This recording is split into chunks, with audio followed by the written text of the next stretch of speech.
कलेक्टरच्या जे काही खाजगी इथं समजा सौर पॅनल इथं गावामध्ये येऊ शकतोय. गावाचं एखादं घर होऊ शकत ना, सामाजिक संस्था नाही होऊ शकत. एक मिनिट, गाव जे करा ना ते राव नाही करू शकत. बरं का, सगळ्यांना विनंती आहे, फक्त सर जे अभ्यास केलाय छोटासा मी की पुढं काय असायला पाहिजे, म्हणून मी एक 7-8 दिवस थोडासा अभ्यास करून मी बनवलेला आहे. ते वाचून दाखवतो. बऱ्यापैकी तुमचे पण मुद्दे येतील आणि त्याच्या सपोज आरोग्याचा मुद्दा आला तर त्याच वेळेस मॅडम तुम्हाला आम्ही बोलू महिलांचा आरोग्याचा विषय लगेच तिथे क्लिअर करून तुम्हाला मोकळं करू. तो असा विषय. आता सगळ्यात एक पहिला मुद्दा मी घेतोय. 21 मुद्दे मी काढलेले आहे. माझे 21 मुद्दे ऐकायला अशी मी मॅडमांना विनंती करतो, सगळ्यांनी ऐका. सगळ्या 3ही गावांसाठी मी मुद्दे काढलेले आहेत. छोटे काही वेगळे असू शकतात, ते तुम्ही सांगू शकता. पहिला मुद्दा आहे सगळ्यात महत्त्वाचा. आपल्या 3ही गावांमध्ये तरुण मित्रमंडळी भरपूर आहे. तरुणांवर पण लक्ष देणं खूप महत्त्वाचं आहे सर. कारण आज तरुण जर राहिला तरच पुढं आपलं भविष्य आहे. आणि तरुणांना जर ह्या मेन प्रवाहात आणलं नाही तर आजचा तरुण जो आहे तो सर्वच्या सर्व गांजा ओढण्यात, दारू पिण्यात आज मग्न आहे. आणि त्यातून जर आपल्याला परावृत्त करायचं असेल तर आपली खूप मोठी जबाबदारी आहे की प्रत्येक गावामध्ये क्रीडांगण असायला पाहिजे. आणि म्हणून 3ही गावांमध्ये पुढचा जो आराखडा तयार करणार आहात मॅडम, त्याच्यामध्ये 3ही गावांसाठी क्रीडांगण हा यायलाच पाहिजे. कुठं अडचण आली आम्हाला तरुण मित्रमंडळांना सांगा. आम्ही डायरेक्ट जिल्हा क्रीडा अधिकाऱ्यापर्यंत जाऊन किंबहुना मंत्रालयापर्यंत जाऊन आम्ही पाठपुरावा करण्याची आमची ताकद आहे. आणि करू, तुम्ही फक्त सांगा आम्ही काय करायचं ते मग तुम्हाला सांगतो. हा सगळ्यात मोठा मुद्दा आहे. क्रीडांगण हे व्हायलाच पाहिजे. सुसज्ज क्रीडांगण पाहिजे. 7-8 लाख जो निधी येतोय जिल्हा क्रीडा अधिकाऱ्यांकडून सरजी, जवळपास 13 लाख रुपये निधी आज रोजी येतोय. आज 2 दिवसापूर्वीच माझं बोलणं झालं. 21 लाखाचा निधी सारसाळ्यासाठी मंजूर करण्याचा प्रयत्न मी स्वतः करून राहिलोय. 21 लाखाचा निधी देत आहे. असं तिच्या 3ही गावांना 21 लाखाचा निधी आपण सगळेजण मिळून आणू. हा विषय फक्त मी सारसाळ्यापुरता सांगत नाही, आपल्या ग्रामपंचायत म्हणून मी बोलतोय. त्यानंतर मी संक्षिप्त बोलणार आहे. दुसरा विषय जो आहे लगेचच आलेला आहे, आरोग्य विषय. प्राथमिक आरोग्य केंद्राची सुविधा ही प्रत्येक गावामध्ये असायला पाहिजे. कारण आज रोजी हे अशुद्ध पाणी, अशा प्रकारचं हवामान हे बघता जे बाहेरचे डॉक्टर आहे ते अतिशय चुकीच्या पद्धतीने आपल्या सगळ्या गावांमध्ये लुटमार चालू आहे.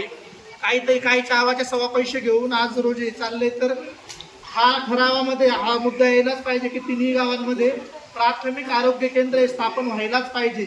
माझ्या गावासंदर्भात जर बोलायचं गेलं तर गट नंबर 2 गायरान गट आहे. 22 एकरचा गट आहे. तुम्ही कधीही सांगा, आम्ही सारसाळ्याचे लोक त्याला लगेचच आम्ही संमती देणार. आणि तिथं आम्हाला गायरानामध्ये आम्हाला एक स्वतंत्र छोटंसं का होईना, 1-2 दिवसासाठी का होईना, पण एक आरोग्य केंद्र असायला पाहिजे. त्याचप्रमाणे 3ही गावांमध्ये गायरान आहे. आरोग्य केंद्र हे होणं खूप महत्त्वाची आणि एक बेसिक नीड आहे आपली. आपण या 3 वर्षापूर्वी प्राथमिक आरोग्य केंद्राचा प्रस्ताव पाठवलेला आहे वरिष्ठ कार्यालयाकडे. त्याची समजा पुरवणी वगैरे जे समजा जे सागरे डॉक्टर आहेत PSC पांढाण्याचे, त्यांनी वरिष्ठ कार्यालयाकडे मंत्रालयात हा प्रस्ताव पाठवलेला आहे. जर कोणाकडून जर जिल्हा साहेबांकडे तुम्हाला जर वाटली हे करायची, खासदारांकडे तुमचे जेही वरिष्ठ आपले पदाधिकारी त्यांच्याकडे तुम्ही सांगा की आमच्या वतीने हा प्रस्ताव गेलेला आहे, तर तुमच्या पद्धतीने कसं करायचं ते तुम्ही वरिष्ठ पदाधिकाऱ्यांकडून. पण हा एकाच गावासाठी आहे का?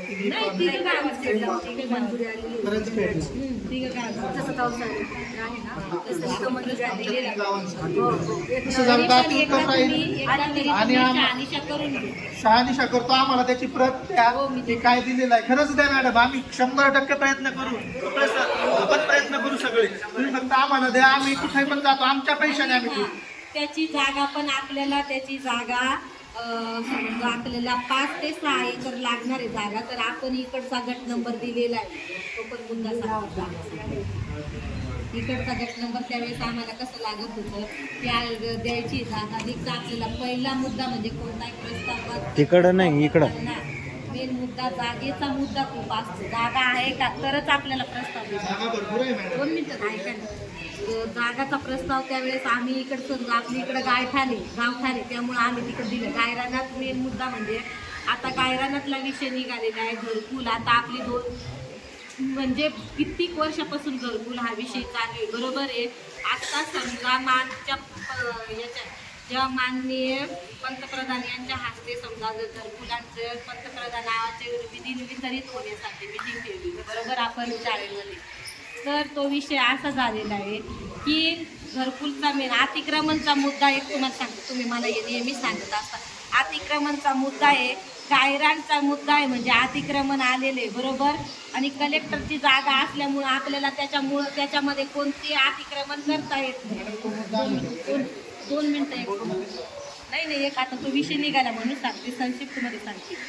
गायरांमध्ये आपल्याला कोणत्या प्रकारचं अतिक्रमण करता येत नाही. जेही सामाजिक दृष्टीचे कामं असतील ते पण आपल्याला गायरांमध्ये करता येत नाही. त्याच्यासाठी आपल्याला स्पष्ट सभेत ग्रामसभा लावून, समजा आपल्याकडे एखादी काम मंजूर झालेले तर आपल्या गावाकडे गावठाण शिल्लक नाही असा प्रस्ताव आपण कलेक्टरांकडे करायचं आहे.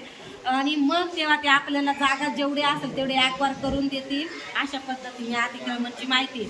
आणि सन 2011 पूर्वीचे जे घरकुल असतील तर हा मुद्दा 2014-15 पासून चालू आहे. मी त्यावेळेस नव्हती त्यामुळे तो विषय 2 मिनिटं एवढाच मुद्दा माझा. तो आपल्यासाठी एक स्वतंत्र मुद्दा घ्यायचा आपल्याला. मी जी शासकीय कर्मचारी आहे, मला वरिष्ठ थरावर जे आपण आतापर्यंत काय करत होतो, तोंडी बोलत होतो. मॅडम पण येस म्हणत होते, कोणी असो, आम्ही फक्त तुम्हाला ब्लेम करत नाही, कोणी असो येस म्हणता, आम्ही त्याच्यातलेच आहेत बरोबर. पण मित्रांनो, कागदपत्रे आपण हे तयार केलेले, याच्यामध्ये अजून जे मुद्दे असतील आपण टाकू, हे मॅडमला देऊ आणि पोच घेऊ, कारण अतिशय मुद्दे सुद्धा आहे सगळं. अजून याच्यामध्ये ऍड करून डायरेक्ट देऊन आणि पोच घेऊन ह्या सगळ्या गोष्टी पुढच्या आराखड्यामध्ये यायला पाहिजे. असं म्हणून आपण तोंडी म्हटलं ना, उद्या गेलं संपलं खेळ.